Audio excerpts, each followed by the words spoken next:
One of the viewers told me that space between the magnets and the bottom plate is way better. Because if the two come into contact, half of the magnetic pulling force could be absorbed by the steel bottom. If that were true, then it would be a reason for me not to use a magnetic bottom, so it is important to be sure. I found that hard to believe, because that would mean that it would be easier to pull a magnet from a surface if you first put a piece of steel on it, so that the pulling force is divided over both surfaces and thereby halved.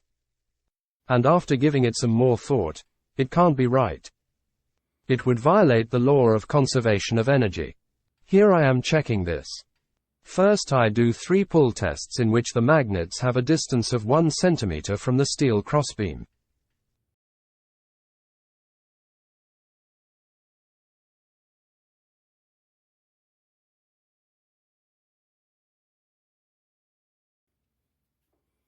And here 3 pull tests where the magnets touch the beam that acts as the bottom.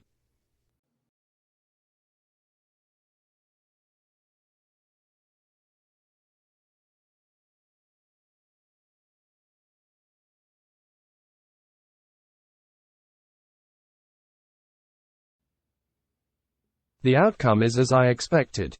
It's the other way around. Magnets that are free at one pole deliver slightly less pulling force to the other pole.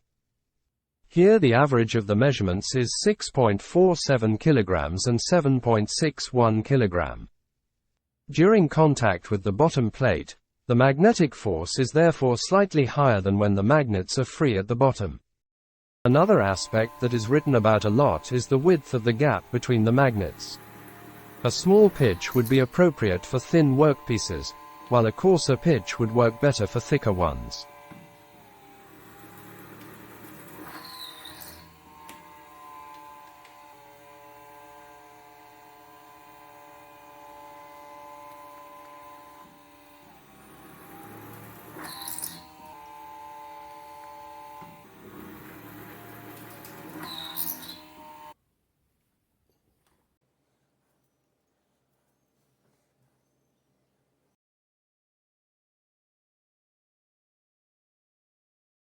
I'm going to take a closer look at that here. I make 2 holders for the magnets. One with a 0.75 mm gap and one with a 4 mm gap.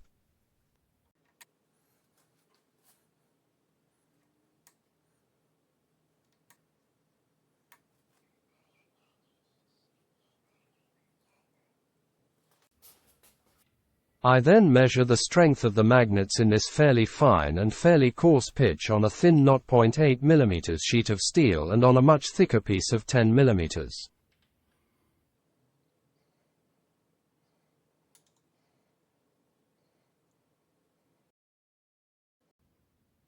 First I press the plate with the magnets firmly against the steel plate on the lead ball.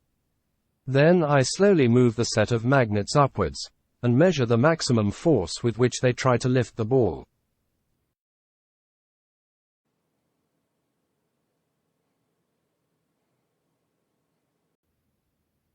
The average for the fine grid on the thin plate is 9.3 kilograms.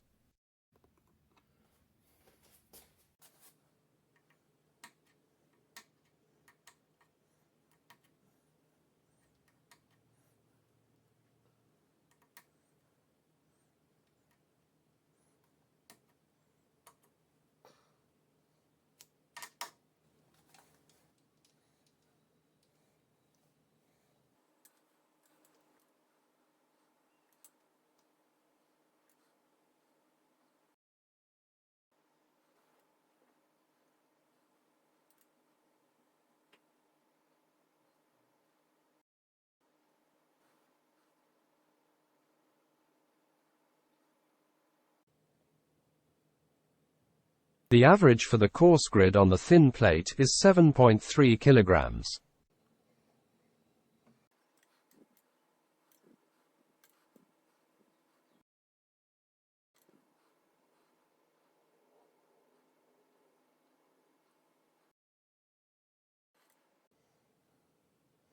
The average for the fine grid on the thick plate is 9.2 kilograms.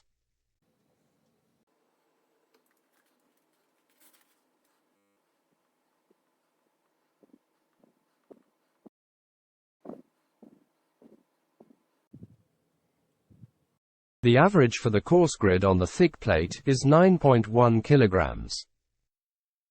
As expected, a coarse pitch has a negative effect on the tensile force on thin workpieces.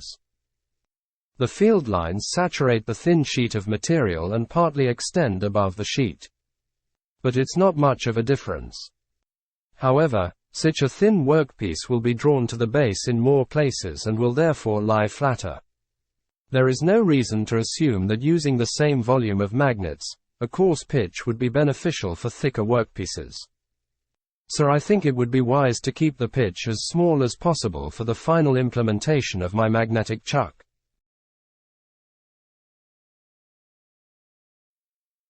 I purchased sheets of self-adhesive Teflon and did the same 24-hour test as in the previous video. The results are excellent.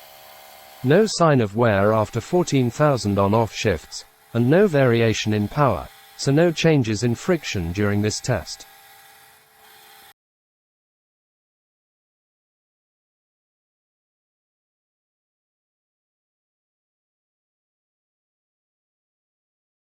So I can start with that boring drilling job. I temporarily glued the 3 sheets of aluminum together with crazy glue, which saves a lot of work and the holes line up nicely.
After drilling, all holes are reamed, so that the magnets and the small steel cylinders slide in the aluminium slabs without difficulty.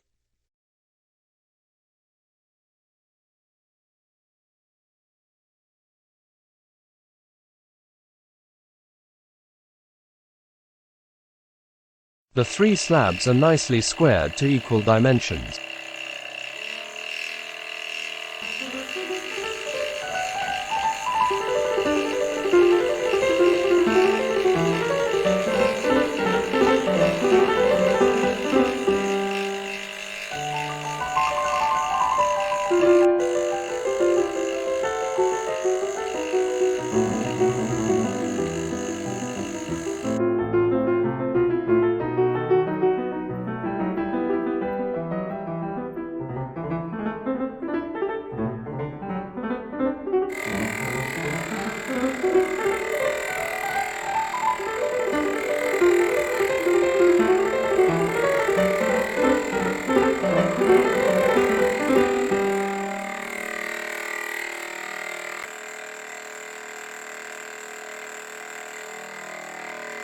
The middle slice is too thick, 2 mm of it are milled away here with a fly cutter.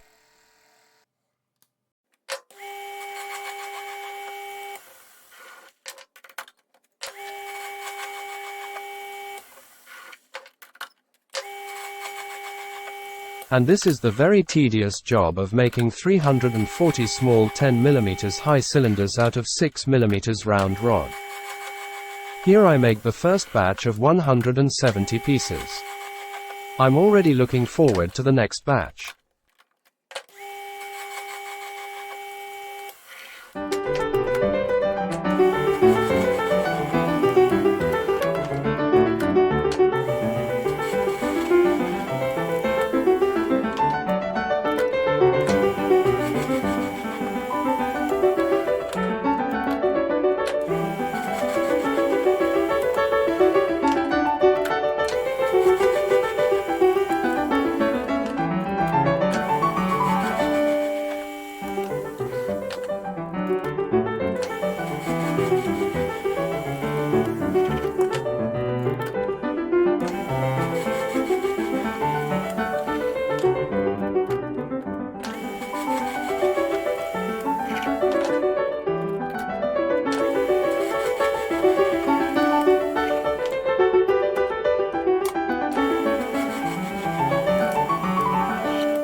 Before I glue the cylinders into the slab, I first want to know how strong the glue joint will be. I am not using the well-known Loctite here, but another much cheaper brand that promises the same results.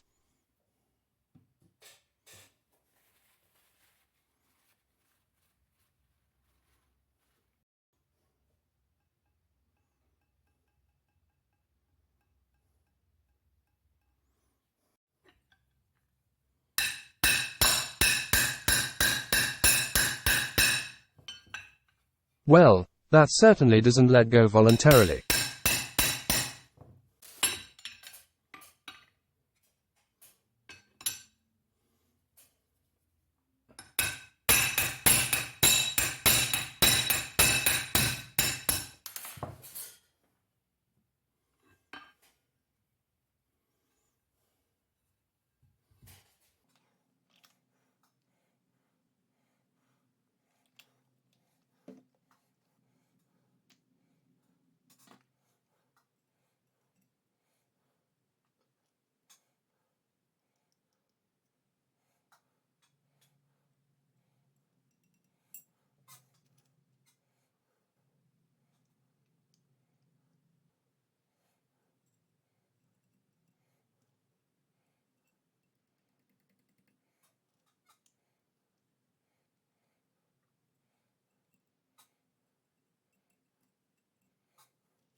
Now that all cylinders are firmly glued in this slice, I can mill the surface flat on both sides with a fly cutter. Later I will grind it very flat and smooth on the surface plate.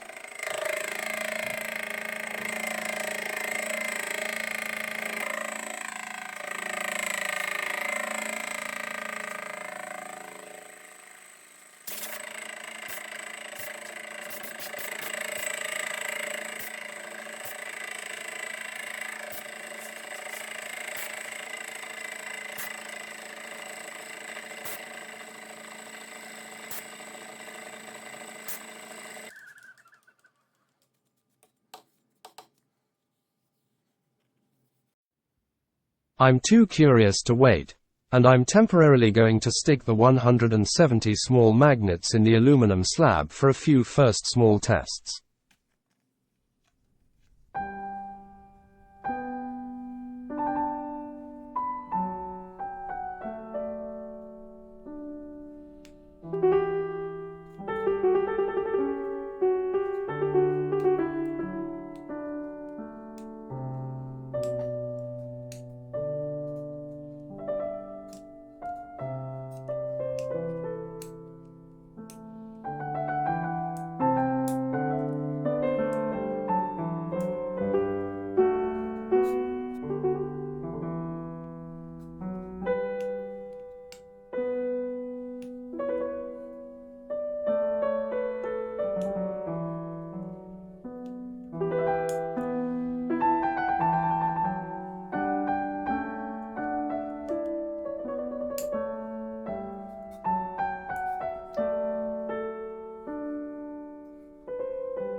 That all looks very good.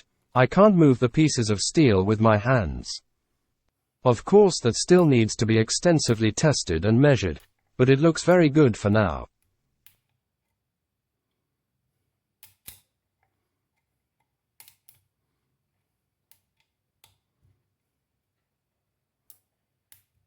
Okay, that's it for this time. In the next video I'm making the second slab with steel cylinders, and I'm going to make the simple, but I hope effective and almost wear-free displacement mechanism. After that, the steel frame has to be made. And then the magnetic chuck is roughly ready to be tested. See you then.